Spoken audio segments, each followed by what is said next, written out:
সালামুন আলাইকুম। কুরআন অনুযায়ী সালাত পড়ুন সিরিজের প্রথম পর্বে আপনাদের স্বাগতম। আজকের পর্বের প্রসঙ্গ হল, কুরআনে কি সালাত কিভাবে পড়তে হবে তা বিস্তারিতভাবে দেওয়া আছে? উত্তর হল হ্যাঁ, দেওয়া আছে।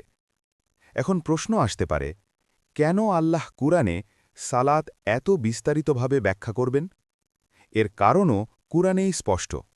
কারণ সূরা আন-নিসা আয়াত ১৪৩-এ আল্লাহ তাআলা বলেছেন যে নিশ্চয়ই নির্দিষ্ট সময়ে সালাত আদায় করা মুমিনদের জন্য ফরজ। এছাড়া সূরা আল মুদ্দাসির আয়াত ৪৩-এ আল্লাহ তাআলা বলেছেন, যারা সালাত আদায় করত না তারা জাহান্নামে গিয়েছে। অর্থাৎ সালাত এমন একটি ইবাদত যা আদায় করা ফরজ, আর তা ছেড়ে দিলে পরিণাম হতে পারে জাহান্নাম। সুতরাং প্রশ্ন হল, যে ইবাদত আদায় না করলে জাহান্নামের শাস্তি, সেই সালাত কিভাবে আদায় করতে হবে আল্লাহ কি তা বলে দেবেন না? নিশ্চয়ই বলবেন। আর আল্লাহ তাআলা সেটাই করেছেন কুরআনের মধ্যেই। আজকের ভিডিওতে আমরা কুরআন থেকেই খুঁজে বের করব সালাত কিভাবে পড়তে হবে ধাপে ধাপে। প্রথমে আমরা দেখি, সালাত শুরু করার আগে কি অজু করতে হবে? এই নির্দেশ কি কুরআনে আছে? হ্যাঁ, আছে, এবং তা খুবই স্পষ্টভাবে আছে। আমরা সবাই জানি সালাতের আগে অজু করতে হয়, কিন্তু প্রশ্ন হল, আল্লাহ কি কুরআনে সালাতের আগে পবিত্র হওয়ার নির্দেশ দিয়েছেন? আল্লাহ তাআলা বলেন, সূরা আন-নিসা আয়াত ৪৩, হে ঈমানদারগণ, তোমরা নেশাগ্রস্ত অবস্থায় সালাতের নিকটবর্তী হইও না, যতক্ষণ না তোমরা যা বলো তা বুঝতে পারো, এবং অপবিত্র অবস্থায়ও না, যতক্ষণ না তোমরা গোসল করো। তবে যদি তোমরা পথ অতিক্রমকারী হও তাহলে অন্য কথা। আর যদি তোমরা অসুস্থ হও বা সফরে থাকো, অথবা তোমাদের কেউ প্রস্রাব পায়খানা থেকে আসে, কিংবা তোমরা স্ত্রী সঙ্গম করে থাকো, অতপর পানি না পাও, তাহলে পবিত্র মাটি দিয়ে তায়াম্মুম করবে, আর তা দিয়ে তোমাদের মুখমণ্ডল ও হাত মাসেহ করবে। নিশ্চয়ই আল্লাহ পাপ মোচনকারী, ক্ষমাশীল। এই আয়াত থেকে একটি বিষয় একেবারে পরিষ্কার: সালাতের আগে পবিত্র হওয়া আবশ্যক। নেশাগ্রস্ত অবস্থায় নয়, অপবিত্র অবস্থায়ও নয়, বরং পবিত্র হয়েই সালাতে দাঁড়াতে হবে। এখন অনেকেই বলতে পারেন, ভাই, এখানে তো শুধু গোসল আর তায়াম্মুমের কথা বলা হয়েছে, পানি দিয়ে উজু করার কথা কোথায়? এর জবাবও কুরআন নিজেই দিয়েছে। আল্লাহ তাআলা বলেন, সূরা আল মায়েদা আয়াত ৬, হে মুমিনগণ, যখন তোমরা সালাতের জন্য দাঁড়াবে, তখন তোমাদের মুখমণ্ডল ধৌত করো এবং হাতগুলিকে কনুই পর্যন্ত ধুয়ে নাও, এবং মাথা মাসেহ করো, আর পাগুলিকে গোড়ালি পর্যন্ত ধৌত করবে। আর যদি তোমরা অপবিত্র থাকো, তবে ভালোভাবে পবিত্র হও। আর যদি অসুস্থ হও বা সফরে থাকো, অথবা তোমাদের কেউ যদি মলত্যাগ করে আসে, অথবা যদি তোমরা স্ত্রীদের সাথে সহবাস করো আর পানি না পাও, তাহলে পবিত্র মাটি দিয়ে তায়াম্মুম করবে। তা দিয়ে তোমাদের মুখমণ্ডল ও হাত মাসেহ করবে। আল্লাহ তোমাদের উপর কোনো সমস্যা সৃষ্টি করতে চান না, বরং তিনি চান তোমাদের পবিত্র করতে এবং তার নিয়ামত তোমাদের উপর পূর্ণ করতে, যাতে তোমরা কৃতজ্ঞতা প্রকাশ করো। এই আয়াতটি একেবারে স্পষ্টভাবে বলে দিচ্ছে সালাতের জন্য উঠলে কিভাবে পবিত্র হতে হবে। মুখ ধোয়া, হাত ধোয়া, মাথা মাসেহ করা, পা ধোয়া, এটাই অজু, এবং যদি পানি না পাওয়া যায় তখন তায়াম্মুমের অনুমতি দেওয়া হয়েছে। অতএব কুরআন থেকেই প্রমাণ হয় সালাতের আগে পবিত্র হওয়া আবশ্যক, পানি থাকলে অজু করতে হবে, পানি না থাকলে তায়াম্মুম করতে হবে। এই সব নির্দেশ সরাসরি কুরআনেই রয়েছে, কোনো অনুমান নয়, কোনো বাইরের উৎস নয়। সালাতের আগে অজু কুরআনেরই নির্দেশ। এখন আমরা দেখি, অজু করার পর সালাতের জন্য প্রথমে দাঁড়াতে হবে, এটি কুরআনে আছে কিনা। সালাতের জন্য দাঁড়ানো যে আবশ্যক তা কুরআনেই উল্লেখ আছে। অতঃপর ফেরেশতারা তাকে ডেকে বলল, সে যখন তার কক্ষে দাঁড়িয়ে সালাত আদায় করছিল, যে নিশ্চয়ই আল্লাহ তোমাকে ইয়াহিয়া সম্পর্কে সুসংবাদ দিচ্ছেন, যে হবে আল্লাহর পক্ষ থেকে বাণীর সত্যায়নকারী, নেতা ও ভোগ আসক্তিমুক্ত, এবং নেককারদের মধ্য থেকে একজন নবী। সূরা আলে ইমরান আয়াত ৩৯। এই আয়াত কিভাবে দাঁড়ানোর কথা বলে? এখানে বলা হয়েছে, তিনি অর্থাৎ জাকারিয়া আলাইহিসসালাম দাঁড়িয়ে সালাত আদায় করছিলেন। অর্থাৎ সালাতের স্বাভাবিক ও পরিচিত পদ্ধতি ছিল দাঁড়িয়ে পড়া, যা আল্লাহ কুরআনে উল্লেখ করেছেন। এখন অনেকে বলবেন যে ভাই, এখানে তো আল্লাহ জাকারিয়া আলাইহিসসালামের কথা বলছেন, কিন্তু আমরা সালাতের জন্য দাঁড়াব কিনা, আল্লাহ কি কুরআনে কথা নির্দেশ দিয়েছেন, সেটা বলুন। উত্তর হল হ্যাঁ, আল্লাহ আমাদেরকেও সালাতের জন্য দাঁড়ানোর নির্দেশ দিয়েছেন। আল্লাহ তাআলা বলেন, তোমরা সালাতের প্রতি যত্নবান হও, বিশেষ করে মধ্যবর্তী সালাতের প্রতি, আর আল্লাহের জন্য বিনীতভাবে দাঁড়াও। সূরা আল বাকারা, আয়াত 238। এই আয়াত কিভাবে দাঁড়ানোর কথা বলে? এখানে আল্লাহ স্পষ্টভাবে দাঁড়াও শব্দ ব্যবহার করেছেন। এটি প্রমাণ করে যে সালাত দাঁড়িয়ে আদায় করা আল্লাহর নির্দেশের অন্তর্ভুক্ত। আরেকটি আয়াতে আল্লাহ তাআলা বলেছেন, নিশ্চয়ই মুনাফিকরা আল্লাহকে ধোঁকা দিতে চায়, অথচ আল্লাহই তাদেরকে ধোঁকায় ফেলেন, আর যখন তারা সালাতে দাঁড়ায় তখন অলসভাবে দাঁড়ায়। তারা মানুষকে দেখানোর জন্য করে এবং আল্লাহকে খুব কমই স্মরণ করে। সূরা আন-নিসা, আয়াত 142। এই আয়াত কিভাবে দাঁড়ানোর কথা বলে? এখানে আল্লাহ বলেছেন, যখন তারা সালাতে দাঁড়ায়। এটি প্রমাণ করে যে সালাত শুরু হয় দাঁড়িয়ে দিয়ে, তবে মুনাফিকদের দাঁড়ানো ছিল অলসতাপূর্ণ ও লোক দেখানো, যা নিন্দনীয়। এতক্ষণ আমরা যে 3টি আয়াত নিয়ে আলোচনা করলাম, এই 3টি আয়াত থেকে স্পষ্টভাবে প্রমাণিত হয় যে সালাতে দাঁড়ানো কুরআনে উল্লেখিত। এটি সালাতের একটি মৌলিক অংশ। আল্লাহ নিজেই সালাতের এই অবস্থান কুরআনে বর্ণনা করেছেন। এখন আমরা দেখব রুকু করা ও সাজদা করা কুরআনে আছে কিনা। আল্লাহ তাআলা বলেন, হে মারিয়াম, তুমি তোমার প্রতিপালকের অনুগত হও, সাজদাহ করো এবং রুকুকারীদের সঙ্গে রুকু করো। সূরা আলে ইমরান, আয়াত 43। এই আয়াত থেকে আমরা 3টি মূল বিষয় শিখতে পারি। প্রথমত, আল্লাহর প্রতি অনুগত্য। এই আয়াতে আল্লাহ তাআলা মারিয়াম আলাইহিসসালামকে তার সম্পূর্ণ অনুগত্যের নির্দেশ দিয়েছেন। এটি আমাদের শেখায় যে কোনো মুসলিমের জীবনে আল্লাহর প্রতি অনুগত্যই হল ইবাদতের মূল ভিত্তি। দ্বিতীয়ত, সাজদাহ। এই আয়াতে বলা হয়েছে সাজদাহ করো। সাজদাহ হল সালাতের একটি গুরুত্বপূর্ণ অংশ, যেখানে আমরা আমাদের সমস্ত শরীর আল্লাহর সামনে অবনত করি। এটি আমাদের ভক্তি এবং আল্লাহর প্রতি বিনম্রতার চূড়ান্ত প্রকাশ। তৃতীয়ত, রুকু এবং জামাত ভিত্তিক সালাত। এই আয়াতে বলা হয়েছে রুকুকারীদের সঙ্গে রুকু করো, অর্থাৎ সালাত শুধু ব্যক্তিগত ইবাদত নয়, বরং জামাতে ইবাদতের গুরুত্বও আছে। একসাথে রুকু করা আমাদের ঐক্য এবং মুসলিম সমাজের সংহতির প্রতীক।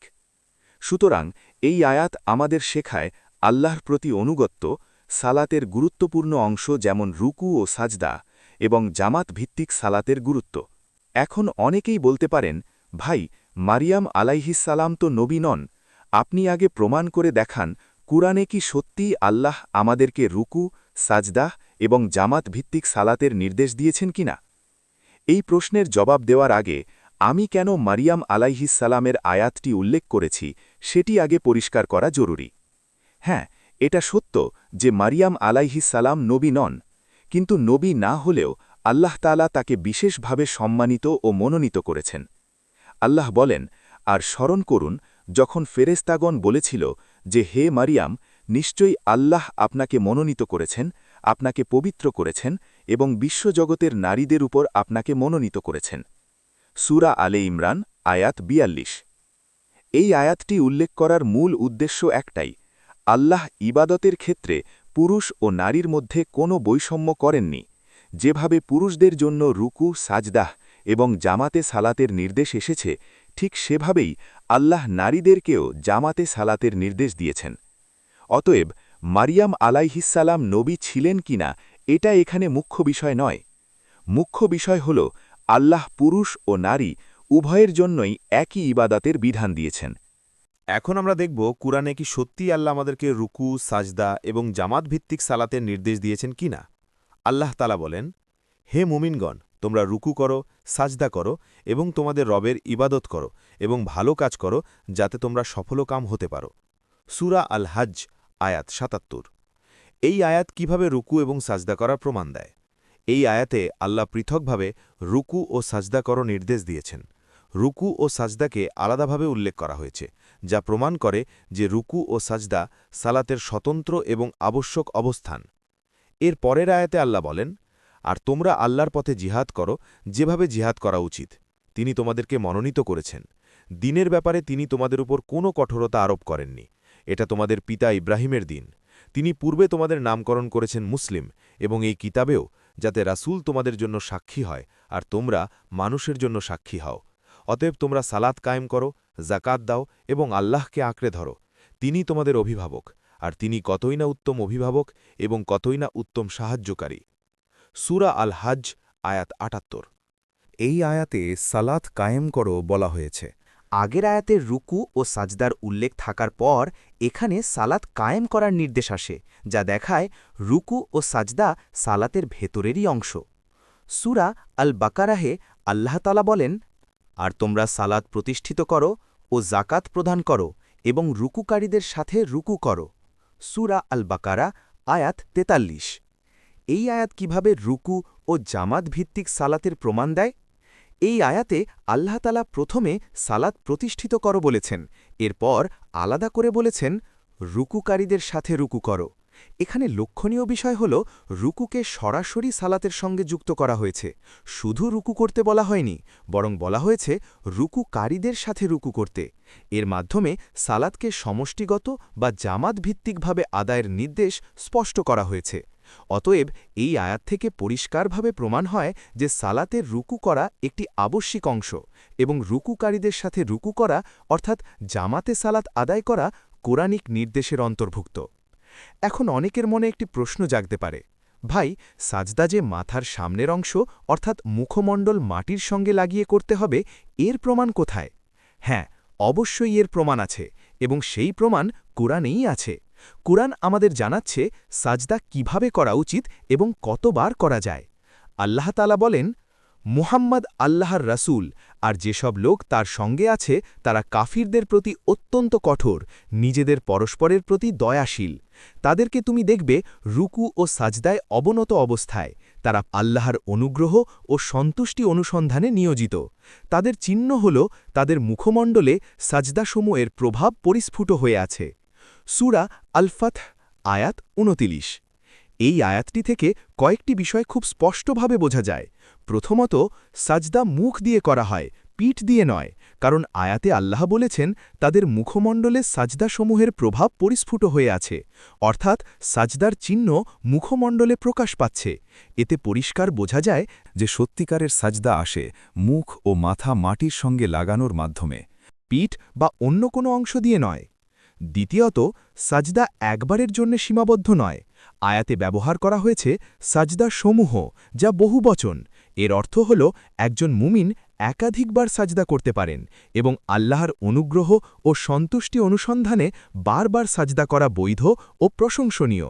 তৃতীয়ত, সাজদা শুধু একটি ভঙ্গি নয়। আয়াতে বলা হয়েছে তাদের মুখমণ্ডলে সাজদাসমূহের প্রভাব পরিস্ফুট হয়ে আছে। এর অর্থ সাজদা হল আনুগত্যের চিহ্ন, নিয়তের প্রকাশ এবং আল্লাহর সন্তুষ্টির প্রতি গভীরভাবে নিয়োজিত থাকার প্রতিফলন। এই একটিমাত্র আয়াত থেকেই আমরা পরিষ্কারভাবে বুঝতে পারি যে সাজদা মুখমণ্ডল মাটির সঙ্গে লাগিয়ে করতে হবে, পিঠ বা অন্যভাবে নয়। আমরা চাইলে অনেকবার সাজদা করতে পারি আল্লাহর নৈকট্য কামনায়। পরবর্তী পর্বে আমরা আলোচনা করব সালাত শুরু থেকে শেষ পর্যন্ত, অর্থাৎ দাঁড়ানো থেকে শুরু করে রুকু, সাজদা, প্রতি ওয়াক্ত সালাত কত রাকাত এবং সালাম ফিরানো পর্যন্ত, অর্থাৎ এই সকল অবস্থায় কি করা উচিত এবং কুরআন কি নির্দেশ দিয়েছে। অর্থাৎ সালাতের সব খুঁটিনাটি বিষয় শুধুমাত্র কুরআন থেকে, অন্য কোনো কিতাব বা গ্রন্থ থেকে নয়। পরবর্তী পর্ব দেখতে চ্যানেলটি সাবস্ক্রাইব করতে ভুলবেন না। আজকের ভিডিওটি যদি আপনাদের ভালো লেগে থাকে তাহলে লাইক করুন এবং শেয়ার করুন, যাতে কুরআনের বার্তা আরও অনেকের কাছে পৌঁছাতে পারে। এই ভিডিওতে আমি যা কিছু উপস্থাপন করেছি সেটা সম্পূর্ণরূপে কুরআনের আলোকে। কেউ আমার কথা অন্ধভাবে অনুসরণ করবেন না। সর্বদা নিজে কুরআন পড়ার পর এবং বোঝার পরেই অনুসরণ করুন। এখন অনেকে বলবেন যে ভাই, আপনি যে এতক্ষণ বকবক করলেন, এই অধিকার আপনাকে কে দিয়েছে? এই অধিকার আমাকে কুরআনই দিয়েছে, এবং আমি যদি তা ব্যবহার না করি তাহলে আমাকে জাহান্নামে যেতে হবে, এবং আপনারাও যদি শুধু কুরআন অনুসরণ না করেন তাহলে আপনারাও জাহান্নামে যাবেন। চলুন দেখি আমি যা বলছি তা কুরআনে আছে কিনা। আল কুরআন নিজেই মানুষকে তার আয়াতসমূহ নিয়ে চিন্তাভাবনা করতে নির্দেশ দেয়। আল্লাহ বলেন, তবে কি তারা কুরআন নিয়ে গভীর চিন্তাভাবনা করে না, নাকি তাদের অন্তরসমূহে তালা রয়েছে? সূরা মুহাম্মদ আয়াত ২৪ এ কারণে আল কুরআন নিয়ে চিন্তা করা, বোঝার চেষ্টা করা এবং সেই অনুযায়ী পথ বেছে নেওয়ার অধিকার ও দায়িত্ব প্রত্যেক মানুষেরই রয়েছে। আল্লাহ আরও বলেন, আমি তোমার প্রতি নাজিল করেছি এক বরকতময় কিতাব, যাতে তারা এর আয়াতসমূহ নিয়ে গভীরভাবে চিন্তাভাবনা করে এবং যাতে জ্ঞানবুদ্ধি সম্পন্ন লোকেরা উপদেশ গ্রহণ করে। সূরা সাদ আয়াত ২৯। আবার আল কুরআন স্পষ্টভাবে অন্ধভাবে সংখ্যাগরিষ্ঠের অনুসরণ করতে নিষেধ করে। আল্লাহ বলেন, তুমি যদি পৃথিবীর অধিকাংশ লোকের অনুসরণ করো তাহলে তারা তোমাকে আল্লাহর পথ হতে বিচ্যুত করে ফেলবে। তারা তো কেবল আন্দাজ অনুমানের অনুসরণ করে চলে। তারা মিথ্যাচার ছাড়া কিছু করে না। সূরা আল আনআম আয়াত ১১৬। এবং কুরআন স্পষ্টভাবে জানিয়ে দেয় যে প্রত্যেক মানুষ নিজ নিজ বিবেক ও চিন্তার জন্য দায়ী থাকবে। আল্লাহ তাআলা জাহান্নামবাসীদের জবানিতে ভয়াবহ এক স্বীকারোক্তি তুলে ধরেন, যেখানে তারা নিজেরাই স্বীকার করবে যে তারা শোনেনি, চিন্তা করেনি, নিজেদের বিবেক বুদ্ধি ব্যবহার করেনি এবং এই অবহেলার ফলেই তারা আজ জাহান্নামের আগুনে পতিত হয়েছে। আল্লাহ বলেন, আমরা যদি শুনতাম বা বিবেক বুদ্ধি ব্যবহার করতাম তাহলে আমরা জাহান্নামবাসী হতাম না। সূরা আল মুলক আয়াত ১০। এই আয়াত স্পষ্ট করে দেয় যে জাহান্নামে যাওয়ার অন্যতম কারণ হল বিবেককে নিষ্ক্রিয় রাখা, সত্য সামনে আসার পরও চিন্তা না করা এবং অন্ধ অনুসরণ করা। এটি স্পষ্টভাবে নির্দেশ করে যে বিবেক ও চিন্তা ব্যবহার না করা মানুষের জন্য ভয়ঙ্কর পরিণতি। আর কুরআন কঠোরভাবে জানিয়ে দেয় যে কিয়ামতের দিন কেউ কারো দায়িত্ব নেবে না। প্রত্যেক মানুষকে নিজ নিজ বিবেক, চিন্তা ও সিদ্ধান্তের জন্য জবাবদিহি করতে হবে। আল্লাহ বলেন, যে সঠিক পথে চলবে সে তার নিজের কল্যাণের জন্যেই সঠিক পথে চলবে, আর যে গুমরাহ হবে তার গুমরাহির পরিণাম তার নিজের উপরেই পড়বে। কোনো বোঝা বহনকারী অন্যের বোঝা বহন করবে না। সূরা আল ইসরা আয়াত ১৫। অতএব এই ভিডিওর উদ্দেশ্য কাউকে চূড়ান্ত সিদ্ধান্তে পৌঁছাতে বাধ্য করা নয়, বরং কুরআনের আলোকে চিন্তা করতে উৎসাহ দেওয়া। সত্যের সন্ধানে প্রত্যেককেই নিজ নিজ বিবেক ও দায়িত্বের সাথে পথ বেছে নিতে হবে।